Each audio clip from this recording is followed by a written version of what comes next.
पहले तो एक भतीजे को पैसे देती थी, अब तो उसकी बीवी को भी दे रही है।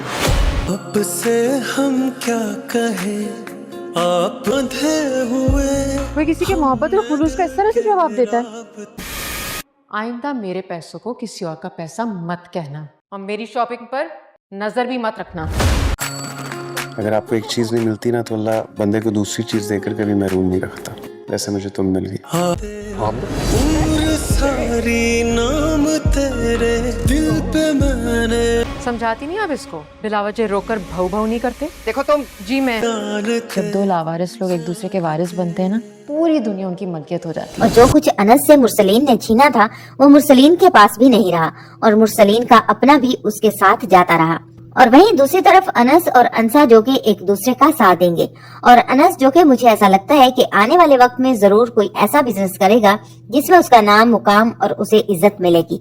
फहम कुरैशी शहरीन को कॉल करता है और उसे अपने साथ एक होटल में लेकर चला जाता है। वहाँ वो धोखे से शहरीन की ड्रिंक में नशीली दवा मिला देता है और उसके साथ जबरदस्ती करता है। इसके बाद वो उसकी एक प्राइवेट वीडियो बना लेता है। कुछ देर बाद वो शहरीन को उसके घर वापस छोड़ देता है। इसके बाद शहरीन अपने कमरे में चली जाती है। थोड़ी देर बाद फहम कुरैशी शहरीन को वो वीडियो भेजता है जो उसने बनाई थी। वो शहरीन से कहता है कि तुम्हारे भाई ने मेरे भाई का एक्सीडेंट किया था और मैंने तुम्हारी वीडियो बनाकर अपना बदला पूरा कर लिया। आज से तुम्हारा और मेरा कोई ताल्लुक नहीं है और मुझसे बात करने की कोशिश भी मत करना। ये देखकर शहरीन बहुत ज्यादा परेशान हो जाती है और उसके पैरों तले से जमीन निकल जाती है, क्योंकि उसके भाई शायान ने जो अंसा के साथ किया था अब वही उसके साथ हो गया था। तभी फहम कुरैशी वो वीडियो पूरे सोशल मीडिया पर लीक कर देता है और शहरीन की इज्जत खाक में मिल जाती है। मुरसलीन और शायान किसी को मुंह दिखाने के काबिल नहीं रहते। कुछ दिनों बाद शायान फैक्ट्री में सब कुछ बर्बाद कर देता है। वो कुछ ही दिनों में पूरी फैक्ट्री को कंगाल कर देता है। सभी वर्कर्स उसकी फैक्ट्री को छोड़कर चले जाते हैं। मुरसलीन और शायान रोड पर आ जाते हैं। दूसरी तरफ सिद्दीकी साहब पुलिस की मदद से पता लगा लेते हैं कि अंसा की वीडियो वायरल करने वाला कौन था। वो फौरन अंसा के पास आते हैं और उससे कहते हैं कि तुम्हारी वीडियो वायरल करने के पीछे शायान का हाथ था। ये सुनकर अंसा को बहुत ज्यादा गुस्सा आता है। तभी उनकी बातें पीछे से मुरसलीन सुन लेता है। अनस और अंसा जो कि अब एक दूसरे के साथ बहुत ज्यादा खुश हैं।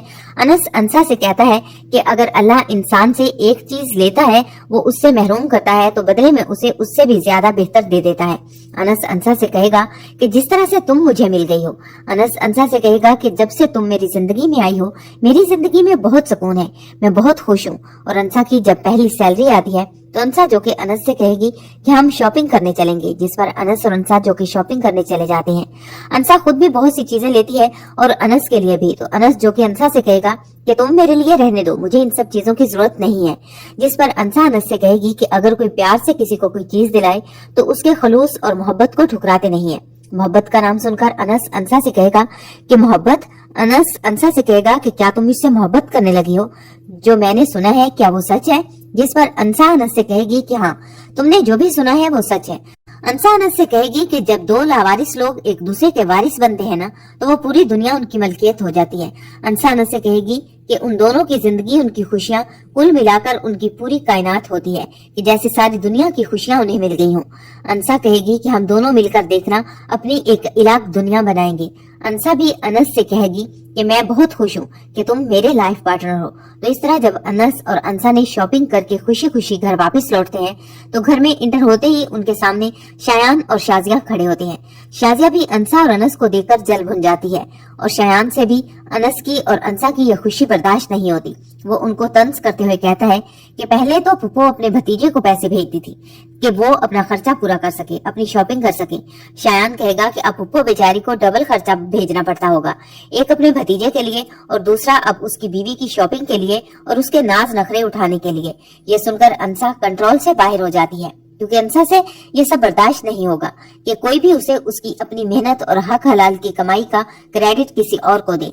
अंसा जो कि अपनी शॉपिंग बैग अनस को पकड़ाकर शायान के सामने आकर खड़ी हो जाएगी और शायान से आकर कहेगी कि तुम अपनी हद में रहो, मेरे मुंह लगने की कोशिश मत करो और तुमने ये जो ताना दिया है कि ये शॉपिंग किसी और की कमाई की है। अंसा शायान से कहेगी कि मुझे तुम्हारी तरह दूसरों के टुकड़ों पर पलने की आदत नहीं है, मेरे हाथ पैर सलामत हैं और मैं खुद कमा सकती हूँ और ये जो शॉपिंग तुम्हें नजर आ रही है ये मेरे अपने पैसों की है। शाजिया जो कि अंसा से कहेगी कि तुम जाओ, बात को मत बढ़ाओ और तुम्हें बात बढ़ाने की जरूरत नहीं है। लेकिन अब अंसा शायान को और उसकी माँ को खूब सुना कर जाएगी और शाजिया से कहेगी कि आपका बेटा क्या आपके कंट्रोल में नहीं है? अगर आपसे ये कंट्रोल नहीं होता तो इसकी लगाम मुझे अच्छे से कसनी आती है। अंसा शाजिया से कहेगी कि क्या आपने इसे समझाया नहीं कि किसी को बिला वजह रोककर भौं भौं नहीं करते। अंसा जो कि शायान को सबक सिखाने ही वाली होती है, लेकिन शाजिया को खटक जाता है।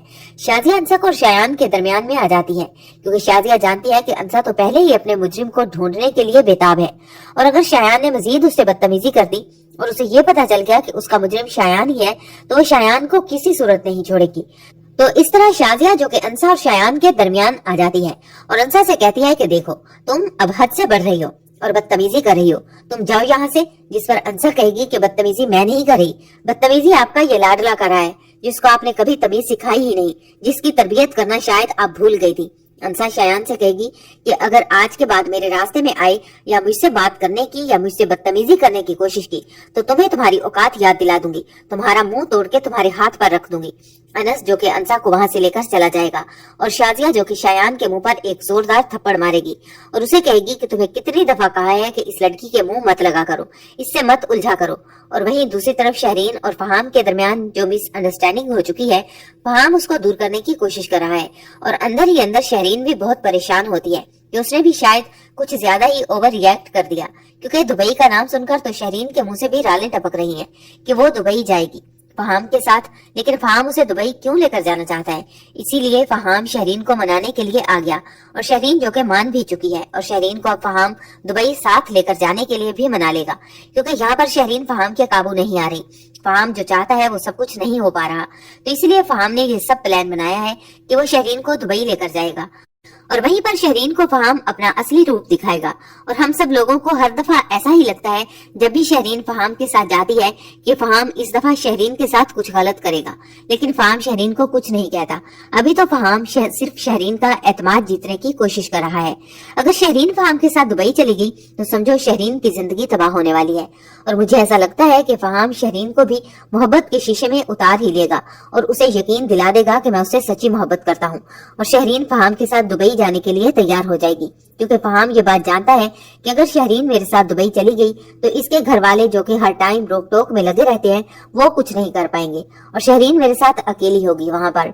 मुझे ऐसा लगता है कि फहाम शहरीन के साथ जो भी बदतमीजी करेगा उसकी वो वीडियो बनाएगा और वीडियो बनाकर शहरीन को वो अब ब्लैकमेल भी करेगा। और शहरीन जो कि दुबई तो जाएगी बहुत खुशी खुशी, लेकिन शहरीन दुबई से वापसी पर लुटी हारी हुई अपनी इज्जत लौटा कर आएगी। शहरीन जो कि अब किसी को कुछ भी बता नहीं पाएगी कि फहाम ने उसके साथ क्या किया है। शहरीन जो कि बहुत ज्यादा खामोश और चुप चुप रहने लगेगी और शहरीन की तबीयत भी खराब होने लगेगी। मुझे तो ऐसा लगता है कि शहरीन प्रेग्नेंट हो जाएगी और जब शहरीन प्रेग्नेंट होगी तो तब ये बात शहरीन नहीं छुपा पाएगी। शहरीन फहाम को जोर देगी कि वो मुझसे शादी करे और मुझे रुखसत करवा के लेकर जाए, क्योंकि मैं तुम्हारे बच्चे की माँ बनने वाली हूँ, इससे पहले कि मेरी बदनामी हो। लेकिन फहाम शहरीन से कह देगा कि शादी और तुमसे मैं किसी सूरत भी तुमसे शादी नहीं करने वाला, मेरा और तुम्हारा रिश्ता हमेशा के लिए खत्म हो चुका। फहाम शहरीन से कहेगा कि अब तुम लोगों को जवाब देती फिरो कि ये किसका बच्चा है, क्योंकि तुम्हारे पास इस बात का कोई प्रूफ नहीं है कि ये बच्चा मेरा है। और इस तरह अब शहरीन के हिस्से में सिवाय जिल्लत के और कुछ नहीं रहेगा। शहरीन जो कि उसको मजबूरन अब अपनी माँ को बताना पड़ेगा, जबकि फहाम ने दुबई में उसके साथ क्या किया है। और फहाम के घर से शहरीन के घर रिश्ता खत्म करने का जवाब भी आ जाएगा और फहाम ने शहरीन की वो वीडियो सोशल मीडिया पर वायरल करवा देगा। और जब अनस और अंसा शहरीन की वो वीडियो देखेंगे तो कुछ लम्हों के लिए अनस को यकीन नहीं आएगा कि ये शहरीन ही है। और जब चारों तरफ शहरीन की इस वीडियो के चर्चे फैल जाएंगे तो फिर अंसा जो कि शहरीन के पास जाएगी और उसे कहेगी कि तुम तो बहुत ऊंची हवाओं में उड़ रही थी, अब तुम्हारे साथ क्या हुआ? तुम तो अनस को कुछ जानती ही नहीं थी, उसे हकारत की निगाह से देखती थी और उस अमीरजादे ने देखो तुम्हें कैसे इस्तेमाल करके टिश्यू पेपर की तरह फेंक दिया और तुम किसी को मुंह दिखाने के काबिल भी नहीं रही। और अनस को भी अपने रब के इंसाफ पर यकीन आ जाएगा कि उसका रब बेहतरीन इंसाफ करने वाला है, क्योंकि जो कुछ शायान ने अनस और अंसा के साथ किया था वही सब कुछ आज शायान की बहन के साथ हो रहा है। लेकिन फिर भी अनस को इस बात का दुख और अफसोस हो रहा होगा कि शहरीन के साथ ये सब कुछ नहीं होना चाहिए था। और वहीं दूसरी तरफ साइबर क्राइम में जो रिपोर्ट अंसा ने करवाई है उसका भी बहुत जल्द अंसा को पता चलने वाला है, क्योंकि साइबर क्राइम वाले तो पहले ही डायरेक्ट उस जगह पर पहुंच चुके हैं कि ये वीडियो वायरल करवाने वाला पाकिस्तान में ही मौजूद है। लेकिन उसने खुद को बचाने के लिए ये सब कुछ किया ताकि वो पकड़ा ना जाए, इसलिए बाहर के मुल्क से ये वीडियो अपलोड करवाई गई। साइबर क्राइम वाले अब असल मुजरिम तक बहुत जल्द पहुंचने वाले हैं और मुझे तो ऐसा लगता है कि शायद